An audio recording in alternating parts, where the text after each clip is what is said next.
Woo!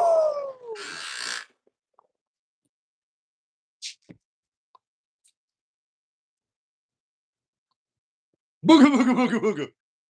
Boogity, boogity, boogity, boogity. Boogity, boogity, boogity. Mm, mm, mm, mm, mm, mm, mm, mm, mm, mm, mm, mm. Boy, oh boy, oh boy, oh boy.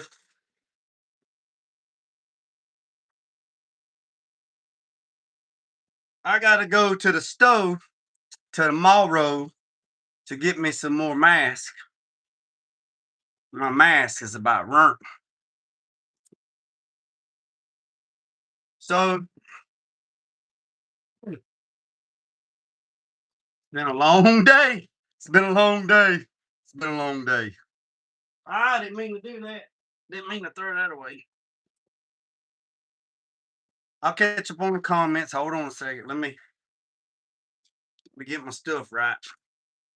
All right, let's see who's in here. What's up, Craig? What's up, Yancey? 301. What's up, Craig? What's up, Square Body? What's up, Southern Scoot? Uh, what's up? Hola. Ahoy. All right, so what I'm spraying right now.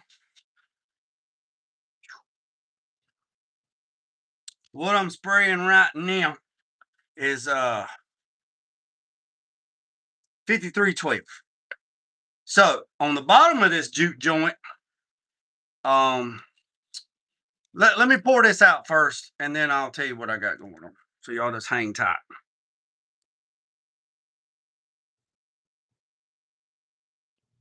Let me pour this out. And I'll tell you what I got going on. All right. So on the outside, on the bare metal, we got HP-662 down, which is DTA or DTR, DTM, whatever you want to call it. They had it listed as DTR, which is direct to rust, but they said everybody couldn't figure out whatever. And then it was then it's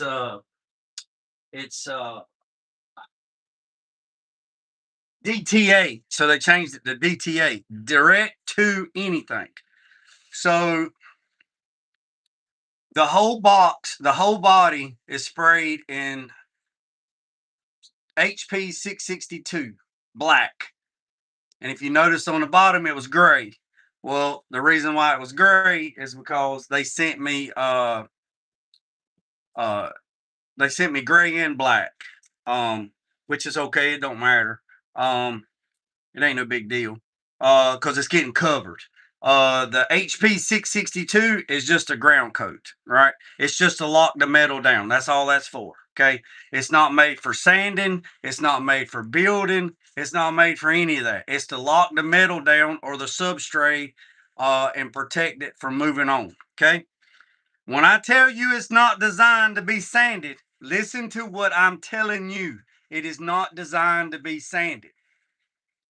Okay, so once you spray it, you have 12 hours to wait, right? So you spray it. Then you have to wait 12 hours after you spray it before you can put anything else on it, right? You have a 14-day window once you put it on, okay?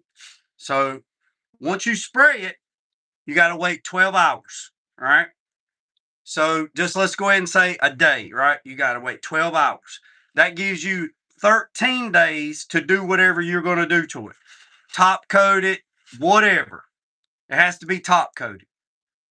If you wait past that 14-day and you have to come back and you have to sand it so you can spray something over top of it, let me go and tell you right now, you're going to hate yourself. You're going to hate yourself. Your fingers are going to hate you. The sandpaper is going to hate you. Your elbows are going to hate you. Your shoulders are going to hate you. Everything that is holy, you're going to hate it.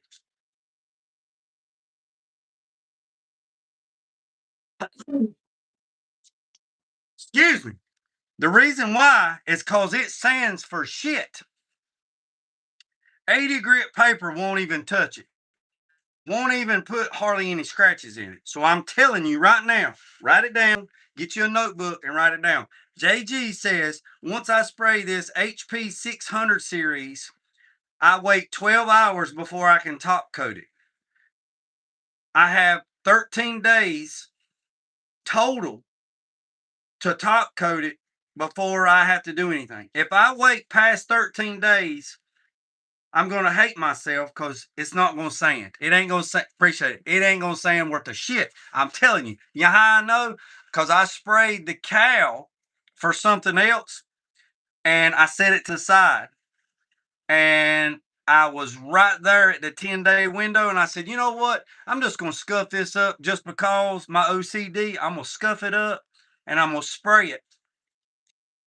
I'm going to spray it. I'm going to spray it with some. I'm going to top coat it.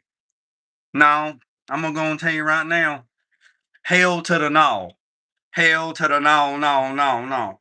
That does not sand worth a shit because it's not designed to be sanded. It's designed to just lock everything down. So, with that being said, we waited the 12-hour window. Then I come in here. I put everything on the plate warmer. I put the HP-5312 on the plate warmer. And then once I done that, I got all that stuff warmed up. This mixing room right here is about 67, 68 degrees. So all the product in here is about 68 degrees plus or minus. Then I turn the booth on to let everything get warm. It's about 75, 80 degrees in the booth. Lord knows I hate running the heat in cold months, but you got to do what you got to do, right? You got to do what you got to do, right? I know Friday, Saturday, and Sunday, we're supposed to have like 80-degree weather, and I can't wait that long. I got to get all this stuff locked down. So, with that being said, it's all good in the neighborhood. So, I've already sprayed. What's up, Nelson? I've already sprayed the outside and inside with 5312. Now, I didn't go live doing that, and the reason why I didn't go live because there's a lot of moving parts. I had to crawl in and crawl out, back and forth, back and forth. But I said, hey, I'm going to go live and spray the bottom because the bottom, I don't need no build. I just need it covered. So once I get the bottom covered, then we're good to go. When I come back, I am going to have, the reason why I'm putting 5312 over the bottom is because I'm going to have to sand it to spray the H&R and the XO2 system from Scorpion Coatings on the bottom of it. So once I got to have something that I can be able to sand. That 600 series, do not want to sand that shit. But the 5312, it is a 2K high build epoxy primer, right? So once I spray all this on the bottom, hold on one second. I'm so sorry. I'm so sorry. So once I get the 5312 on the bottom, I can come back and sand it, and it'll be more forgiving, and I can sand it.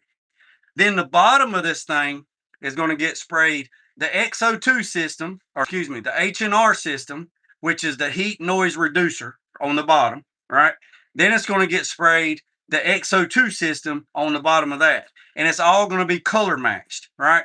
So the bottom of it's going to be color matched, and it's going to be the XO2 system, the bedliner system, from the pinch weld on the firewall all the way back is going to be undercoated, and it's going to be the same color as the box, the truck. What's up, Tulu? What's up, Nelson? It's going to be the same color as the box, all right?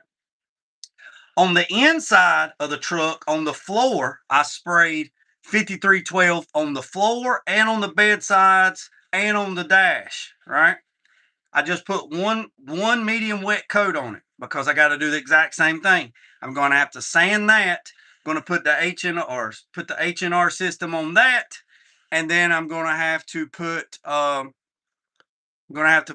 the XO2 system on top of that. Who the hell's Income? Who y'all talking to? Who y'all talking to? Income? I don't see nobody in here named Income. So that's that, right? So the outside has about 3 coats on the outside, right? And then the firewall has about 3 coats. The floor has 1 medium wet coat. The bottom of the box, we're going to go back in there and we're going to finish spraying it. It's going to have 1 medium wet coat. Now I got the box turned facing to this way. I got the box facing east, right? It's facing east, right? So once I get this coat sprayed on it, I'm going to let it flash off for about 15, 20 minutes. And then I'm going to rotate it west. So the bottom of it's facing west. And I'm going to spray the opposite side of the places that I couldn't get because it's turned up like that. Now, I will tell you this box is a little different. I can put a Mustang, a Camaro, everything that I put on this rotisserie, a Mustang, a Camaro, a C10, what else? A GTO, beds, all that stuff that I put on this rotisserie, I can rotate it 360 degrees, no problem by myself. This box, this body is a little different. I got to get the center of gravity dialed in a little better because with a Camaro, a Mustang, a GTO, a square body cab, a C10 cab, and a bed, the center of gravity is all about the same, right? So I can get the center of gravity right, then I can jack the cylinders up, and I can rotate that. I can rotate that sucker 360 degrees, no problem. This box, not so much. Not so much. Because the center of gravity is a little different because it's a little bit wonky. You got the cab and then you got the bed, so it's kind of weird, but that's okay. I got it figured out. But to adjust to adjust the center of gravity, I need to get it back on the lift so I can adjust the center of gravity so I can be able to spin it a little better. Also, I just found out that the company that makes that rotisserie, Titan, I cannot think of the company that sells it. That's a Titan 4500. They make a manual crank system that I can bolt onto it where I can rotate it. I can rotate it with a crank by myself, which will be great in this aspect because it's gear driven and I can crank it. Now I have to go to this end, unlock it, go to the other end and unlock it, and then grab the corner and then lift it and then hold all the weight, counterweight, and then lock the pin back in it. But it's all good. It's all good. It's all good. So that's that. So once the body's all done and it's good and dry, I will pull out I will pull out the rotisserie and then I'll hang the doors, the fender, or not the fenders. I don't have no fenders. Hang the doors, the hood, and all that stuff. And all that stuff has got to get sprayed in the 600 series, the 662. Got to wait 12 hours. Then I put the 5310 on it. There are some places that I'm not going to put no 5310 on it because I'm going to cut it and I don't need it. Like when you go in there and you see the roof of the truck's not even blasted, right? What's up, John? The roof's not even blasted because we're going to cut the roof off. So there's no sense wasting product. So once I get that out, that's why I'm thankful this weekend is going to be really, really nice. We lost Monday because we kept losing power. The power kept going out. Bad winds, trees is falling down and stuff like that. So I didn't want to come in the booth on Monday and start spraying. And the next thing you know, the power goes out. And here I am pretty much stuck and got product and go from there. So let me go ahead and mix up this next batch and we're going to go in there and spray. Hey, John, I seen that you called, man. I'm going to call you back. So this stuff mixes 4-to-1 and I'm going to go on and tell you, I tried to spray it with the 1/8 tip from the Shadow, the Luma Shadow gun. I tried to spray it with a 1/8. I really didn't like the way it was spraying it. It wasn't laying it out the way I wanted it to lay out. So I come back in here, took the gun apart, cleaned it, took the 1/8 tip, put the 2/0 tip in there, and went back in there and sprayed it. And once I sprayed everything, it's laying out really, really nice. Also, let me tell you something else I had. I had a catastrophic failure. I mean, I didn't lose no product, but the daggone mixing lid, the damn ring on the inside separated because I use these to pour the product, right? and it kept leaking. So when I pulled it up, it was just so these are DEDOES lids. They're about $30 a lid. Like I said, I didn't lose no product other than what's on that. Cause see, I use those like that. And see, they got the turner on the blade, and then I can do that and I can just pour what I need to pour. Um, so they're about $25 a piece. So I need to order some more. Um, I don't know what happened to that one. It just went damn retarded. All right, so let's mix up another batch. And when I tell you this stuff is thick, this shit is thick. This shit is Wendy's frosty thick turned upside down in the drive-through. Look at this. So we're mixing this 4-to-1. So we're gonna run this up to the 5. And now you see why. Now you see why I pre-warm this stuff, because it is thick like nobody's business. I mean thick, which is good because this stuff is going to be this stuff's going to be the ground coat for all the blocking, right? This stuff's going to be the ground coat for the blocking. So once I block this and do all my metal work, um, this is everything's locked down. And then I'll do my filler work on top of this, and then all that stuff. So here's the hardener. See how that's nice and juicy, nice and juicy. Now I wouldn't drink this. If you drink this, it's gonna make your babies be born naked. I'm just gonna tell you, just don't do it. So we're gonna run this up to the next 5. That's at the next 5. Now this stuff don't call for no reducer.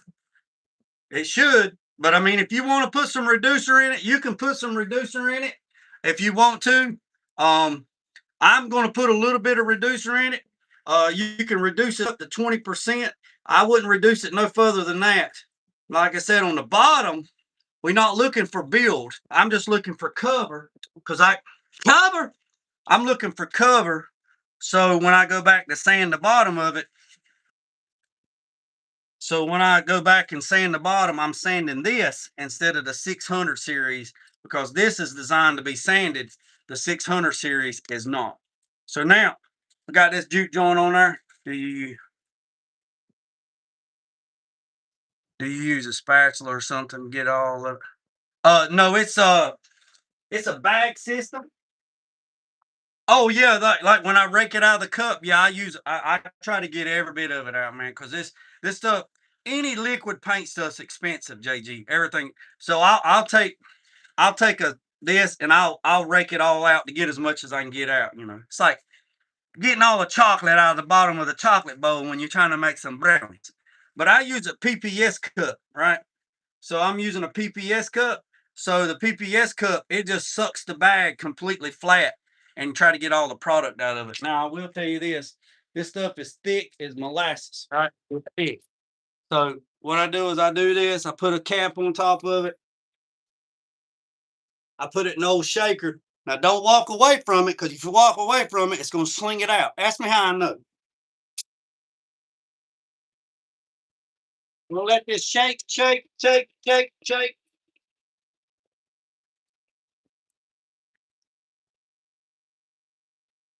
Honestly, that's probably enough for this round. Then when I rotate it, we'll do the other side, and we'll go from there.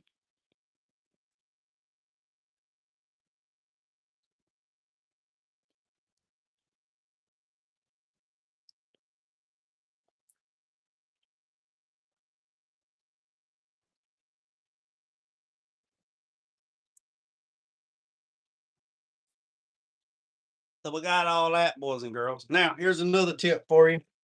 Another tip for you. Before you go back out there, you want to make sure you clean your gun out, because that stuff is constantly setting up, right? So you don't want your gun to be any kind of stuff going on in there. So I know somebody made a comment about the mask. Somebody made a comment about the mask, said I need a new mask. This is a brand new mask. Now these masks only have 40 hours of life. Look how much that shit's on there. I just popped this one out of the daggone bag yesterday. So yeah. So with that being said, put my little spray sock on, drop it down below my nose.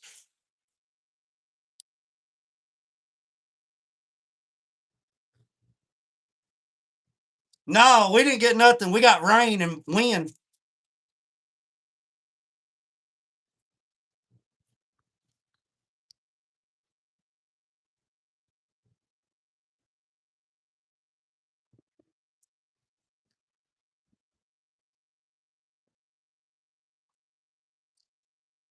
I'll make sure this door's shut.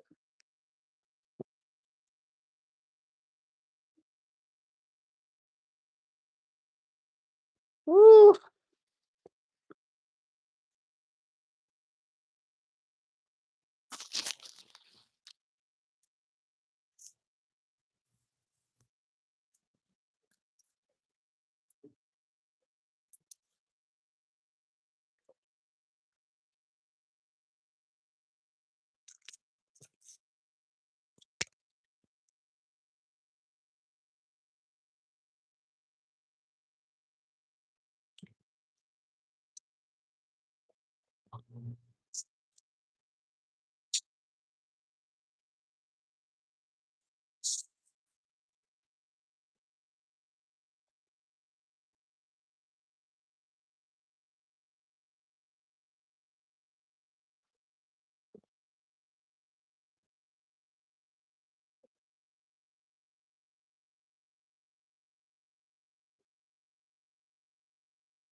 All right.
No, no, I don't have no eye protection. I need some. So that's it, boys and girls. I felt something drip. I felt something drip on me. It was sweat. So you said it stuff's pretty thick in there.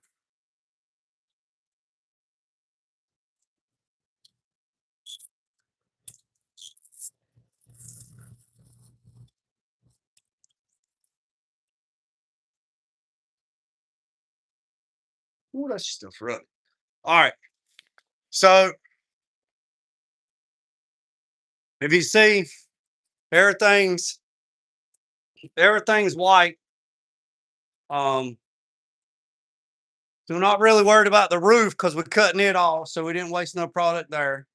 The bottom's done. There's some places I'm gonna go and touch up. Um, but pretty much everything's done what needs to be done. It's a little light up here, and the reason why is because I got to cut the floor out.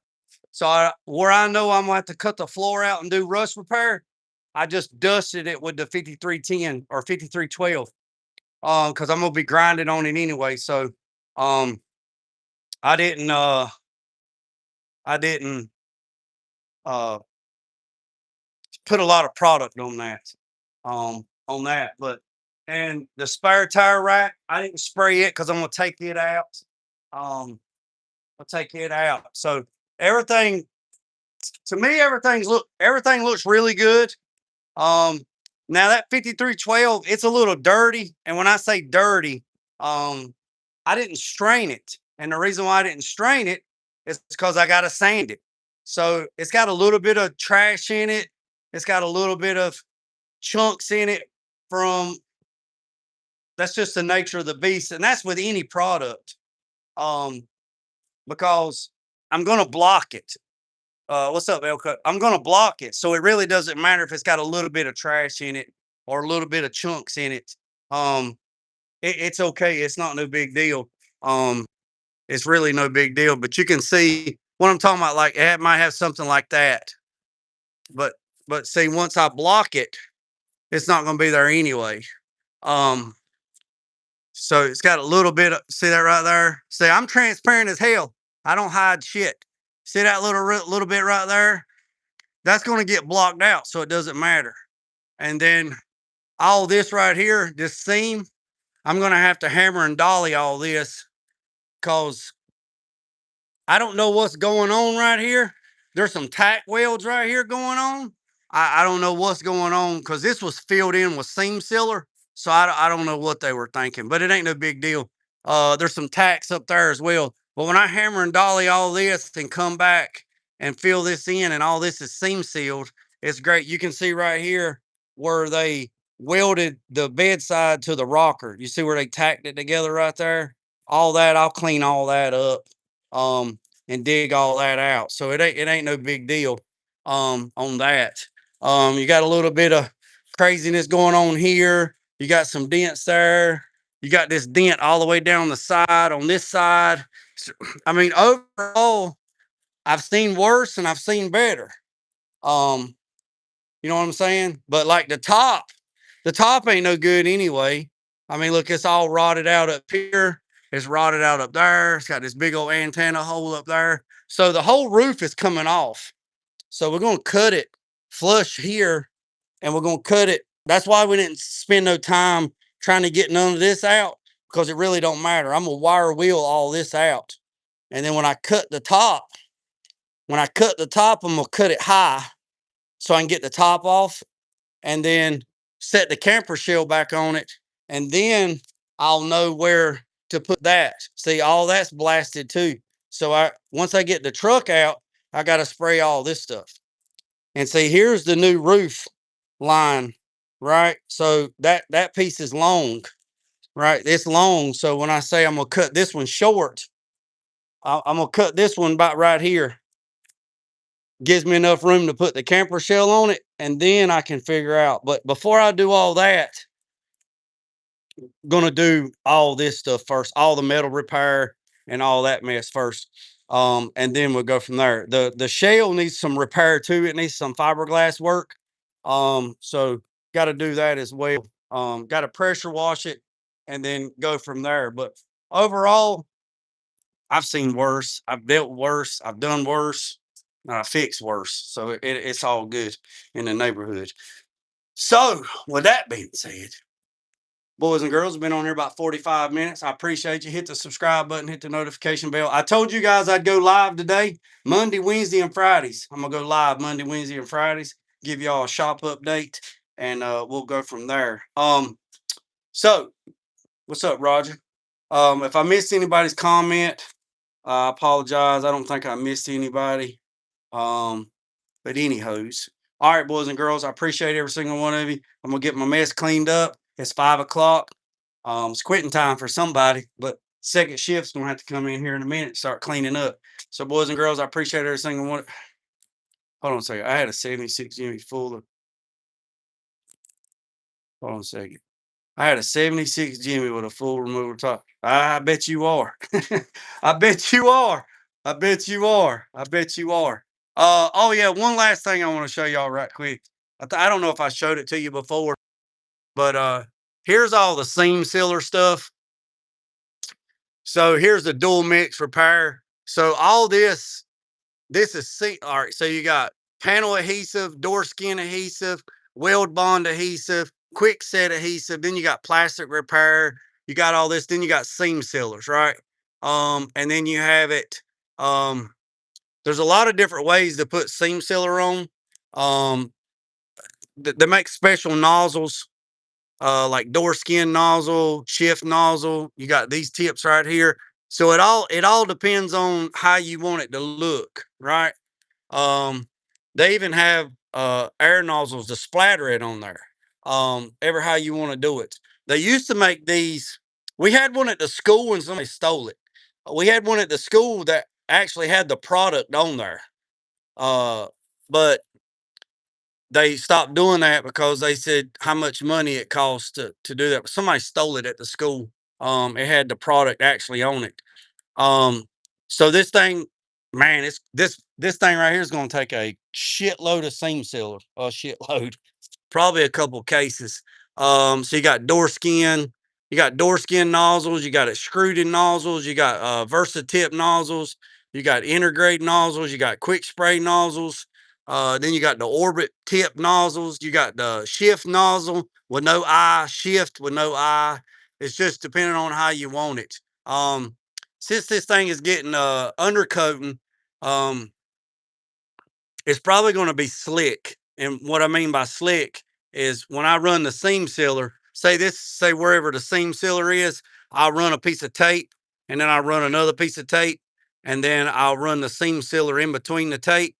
And then once it's all said and done, I'll put some thinner on my thumb and I'll just lightly just run over it, right? Just to knock it down. And then I'll pull the tape at a 45-degree angle, which will cut a sharp edge. And it won't be 100% flat, but it won't be raised up like that, right? And then when I come back and spray the undercoating over it, the XO2 system will cover it up and it'll be a nice transition. And you won't be able to find out where the seam sealer started and the seam sealer ends. Now, a lot of people don't like it like that. A lot of people want to leave the seam sealer like this and then just spray over it and it looks like a caterpillar that's covered up, which is fine as well. Then you got self-leveling seam sealer. You put that around like the self-leveling seam sealer would actually go right here. So once all this is clean, let's say we on any truck or Camaro or Mustang or anything like that that has seam sealer that's flat, like this, what you can do is you can take the self-leveling seam sealer, and what you need to do is on the end right here, you need to put a piece of tape on the end, and then you take the seam sealer and you just run a bead of seam sealer right all the way around it. But don't go all the way to the end.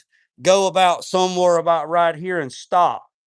And what's going to happen is gravity, if you believe in gravity, the seam sealer is going to start going down because it's going to self level. And by the time it gets to the end, it's going to be ran out of room. It's going to be run out of run, right? So it's going to start setting up. And by the time it gets to the end, you got a piece of tape here on the end of it.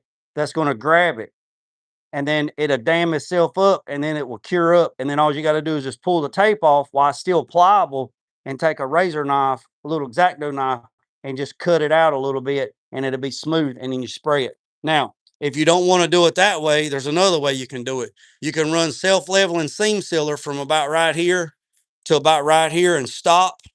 And what that will do is it will level itself out. And then from here on out, you just run regular seam sealer, 2K seam sealer, and then run your finger in there. But most times you can't get your finger in there because this drip rail is narrow. A lot of people don't like self-leveling seam sealer because it runs away from them. It gets away from them, makes a mess. Because if you don't put something here on the end, it's going to run down the side of the body. But it's whatever you're comfortable in using, it's fine. But if you use this heavy bond seam sealer, right, you got a work time of 10 minutes. The set time is 15 minutes. Top coated is 0 minutes, and cure time is 1 hour. It says paintable immediately with most solvent-based paints, meaning you got 10 minutes to work it. It's got 15 minutes to set, and you don't have any time restraint on top coating it, right? They also make 2K seam sealer. I don't know if I got any in here to show you. They make bare metal. They make seam sealer that's bare metal. I am sweating.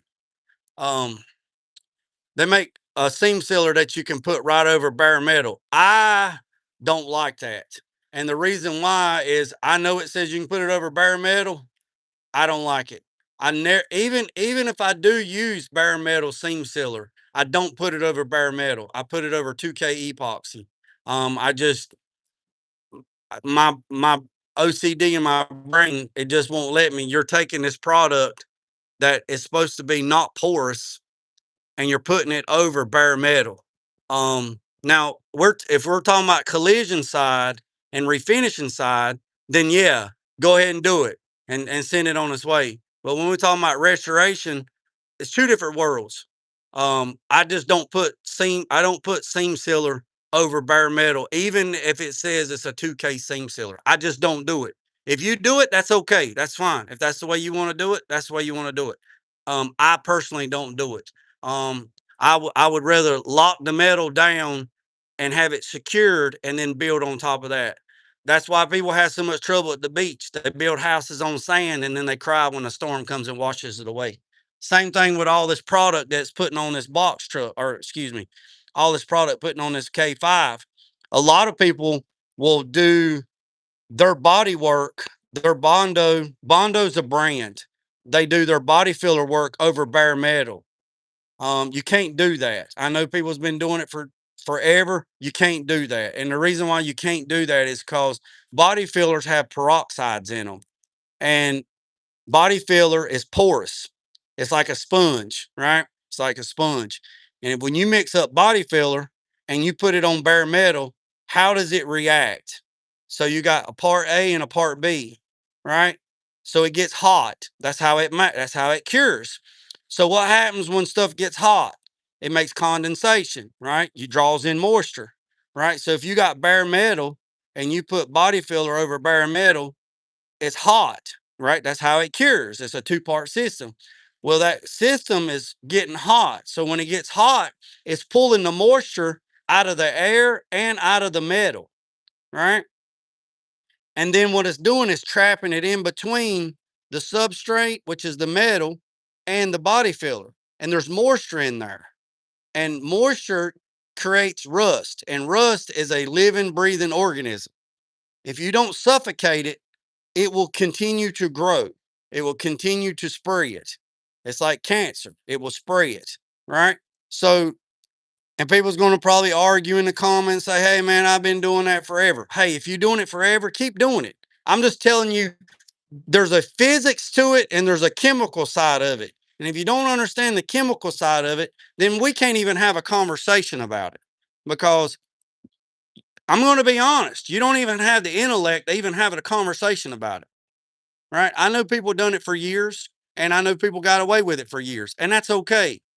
But I'm just telling you, I don't do it that way. Even the fiberglass filler says you can put it over bare metal because it's waterproof. I don't even do that. I put a epoxy down, then build up on top of it. Um, because you want to have a solid foundation. Again, if you do it that way and you like it, do it. I'm just telling you, that's not the way I do it. Not the way I was taught. That's not the way I was shown. And if you get into the brass tacks of it, of the chemical side of it, and how stuff reacts, and the physics of it, and the chemistry of it, then you'll understand why you should not do it that way. The same way when you mix body filler. Body filler is supposed to be weighed out 50 parts. It's 2% of the body weight. And I know on the cans they say run a ribbon across it, and I know they say if you got this much, you put this much hardener. I understand what they say. I got it. It's a little speed tech sheet, the cheat sheet. And I know if you work in collision world and refinishing world, you don't have the time to weigh it out, but actually you do. If you will weigh it out, it's actually faster. It actually cures better. It actually sands better. You have less pinholes, and it looks more uniform.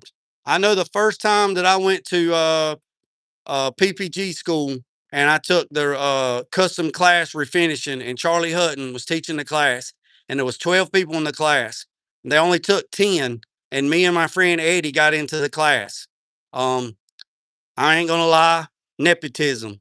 I did something for a PPG guy. He was a vice president. He made a phone call. He got me in the class. I ain't gonna lie, that's how I got in it. Class was booked up, 10 was max, and that's how I got in, and that's how it happened. And the first thing that Charlie Hutton asked on day one of the class, day one, how many people in here know how to mix body filler? And everybody raised their hand. I just sat there and just been quiet. There was another guy, he sat and been quiet.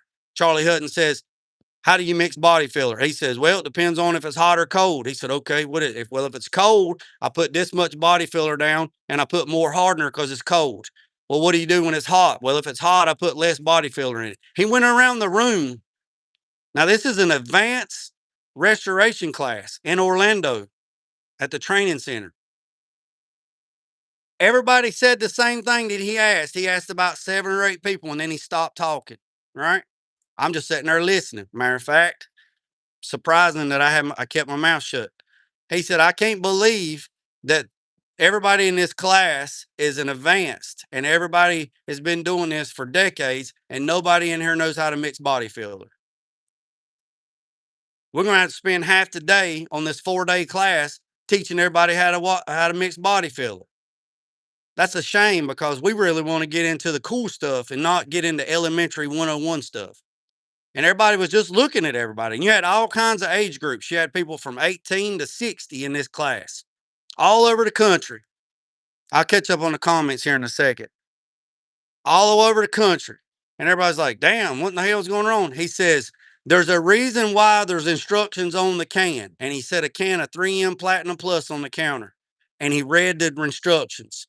He said, my worst pet peeve is when I walk into a body shop and you see the body filler, a restoration shop. You walk into the body shop and you look at the car and it looks like a melted bag of Skittles.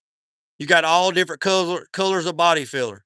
Dark blue, light blue, light blue, light blue, dark blue, dark blue, dark blue, light blue. He said, you don't understand how the chemicals work. You got this many girls and this many boys. The companies didn't spend millions of dollars mixing this product so you could get out here and guess it. If you don't mix it consistently and right every single time and weigh it out, then you're going to have product failure. You're going to have too much hardener and not enough product. He said, just like if you go to a party and you got too many boys and not enough girls, it's a sausage fest. If you go to a party and you got too many girls and not enough boys, you're going to have issues. You got to have the right number of A and a right number of B. If you'll mix body filler the way it says on the can and weigh it out, it will sand better. You can shape it better. It will last longer, and you'll have less pinholes. You'll have less pinholes.